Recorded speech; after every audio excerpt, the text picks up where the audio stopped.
Assalamualaikum warahmatullahi wabarakatuh. Salam sukses luar biasa.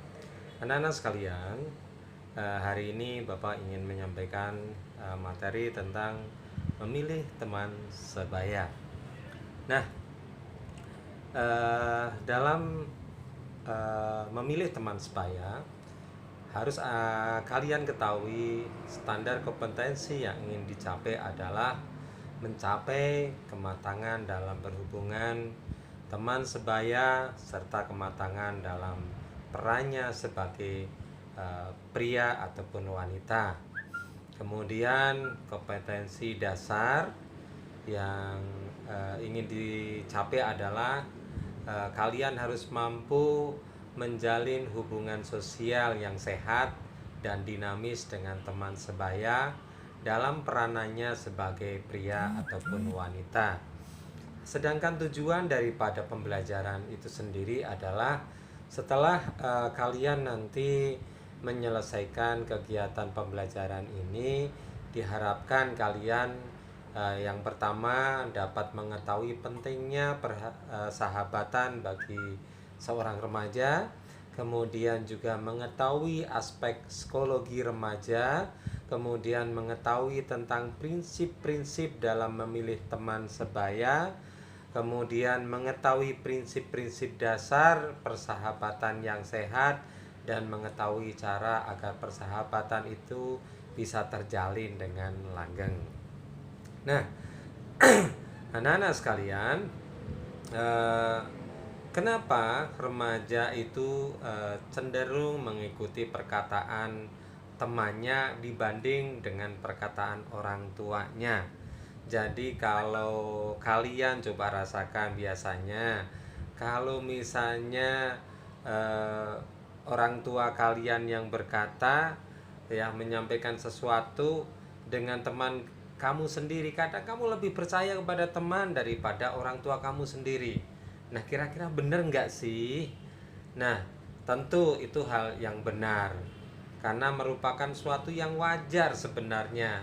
Karena pada dasarnya saat remaja adalah masa pendewasaan dalam interaksi dengan orang lain.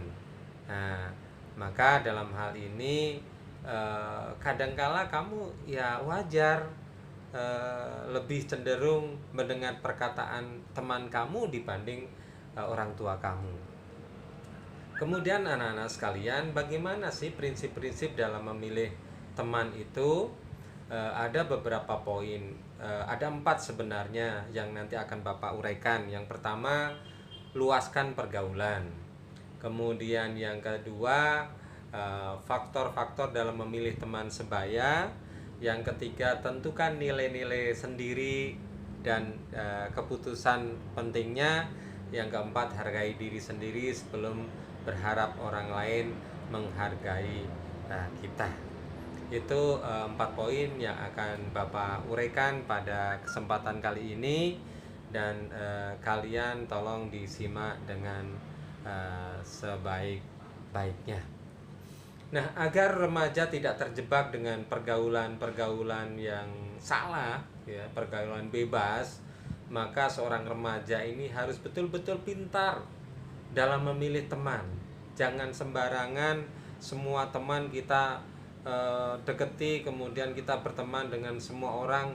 Bukan tidak boleh, tetapi kita harus betul-betul mencari teman yang bisa mendukung dalam perkembangan diri kita. Beberapa prinsip yang harus kita ketahui dalam dapat kita gunakan dalam memilih teman sebaya, antara lain adalah pertama, luaskan pergaulan. Nah, bagaimana cara meluaskan pergaulan? Sesuatu yang wajar dan diperbolehkan bila kalian sebagai seorang remaja memiliki soulmate atau teman yang akrab. Tetapi dalam hal ini, ya, betul-betul jangan sampai persahabatan ini membatasi pergaulan kalian. Jadi lebih baik kalian mempunyai 1000 teman daripada kalian hanya memiliki teman yang itu saja, atau kalau bahasa sekarang lebih baik memiliki 1000 teman daripada mempunyai satu musuh. Maka semakin banyak kita memiliki sahabat, maka semakin banyak juga kita mendapatkan manfaat daripada persahabatan. Kemudian anak-anak sekalian, yang kedua adalah faktor-faktor dalam memilih teman sebaya.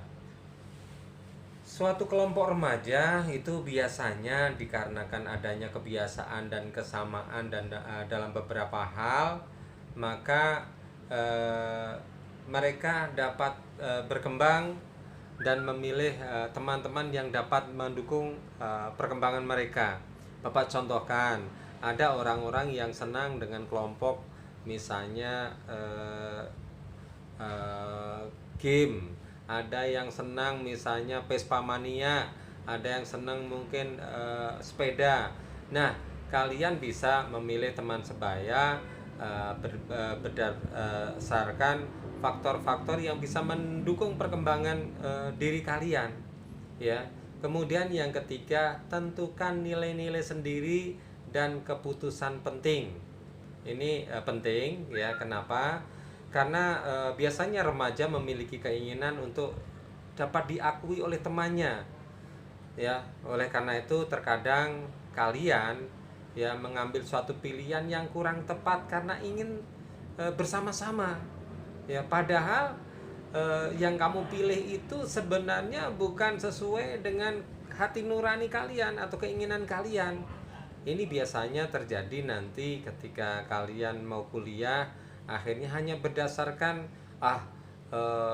teman saya di sana, saya kepengen di sana. Nah, itu nanti akan menjerumuskan kalian pada masa depan kalian. Kemudian yang keempat, hargai diri sendiri sebelum menghargai orang lain, ya. Jadi hargai diri sendiri sebelum berharap orang lain menghargai diri kita.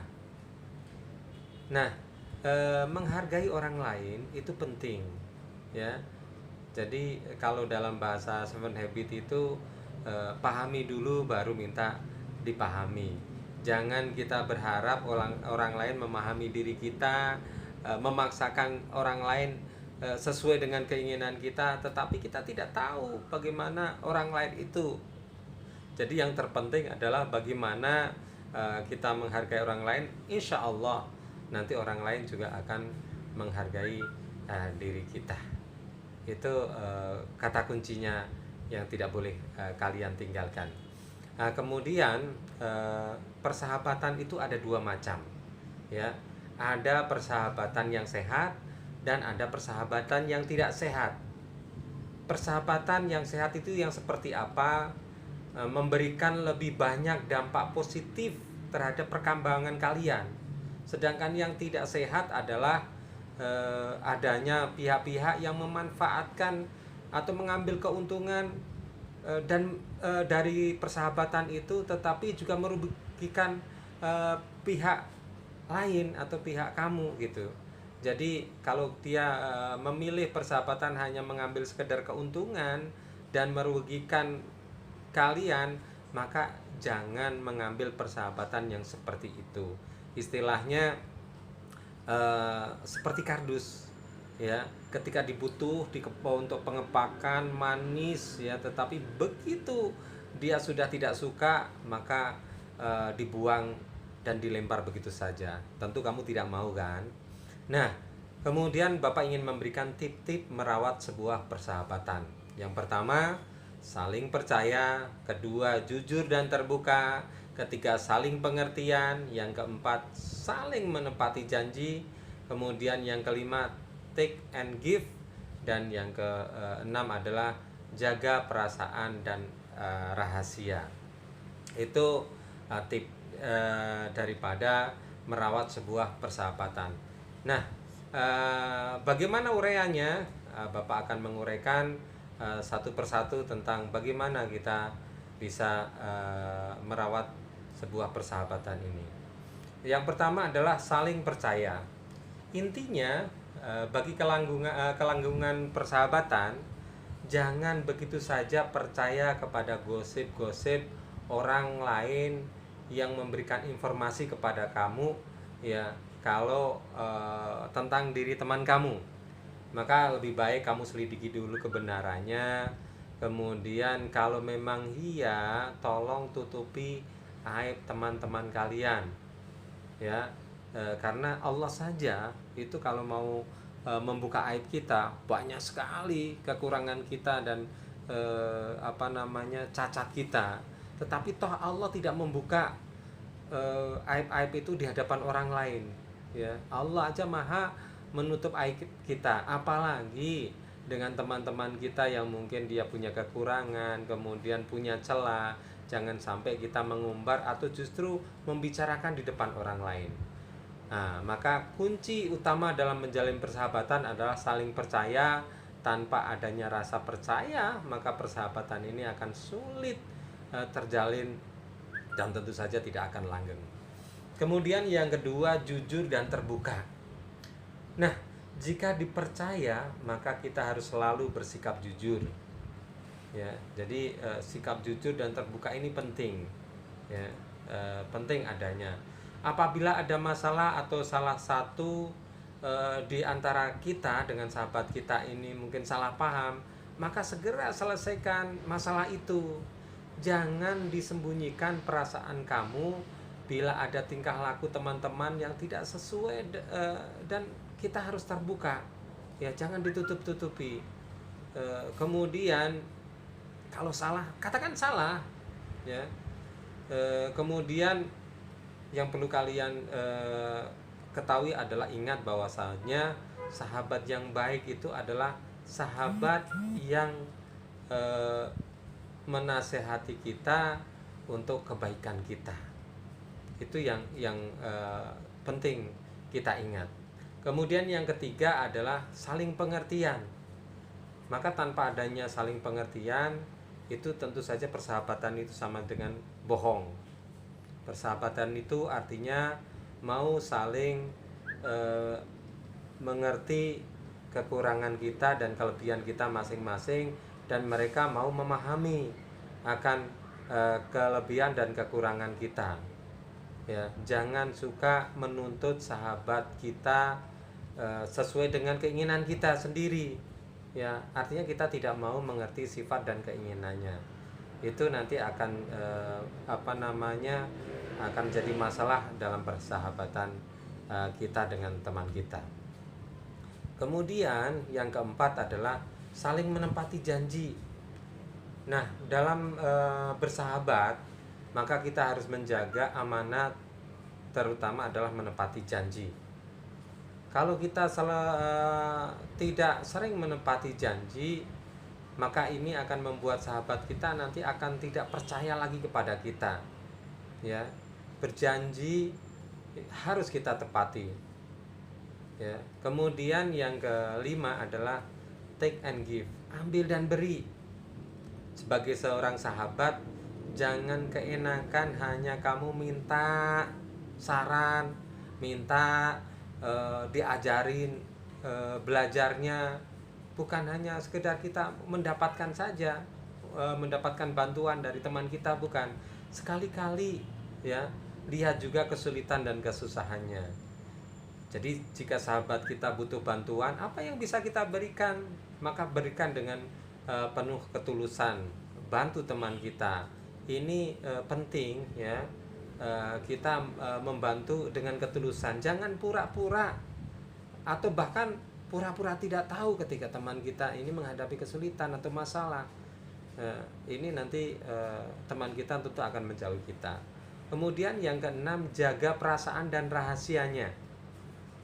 Ya, pada saat kita bercanda, jangan sampai kita menyinggung perasaannya, meledek dengan berlebihan.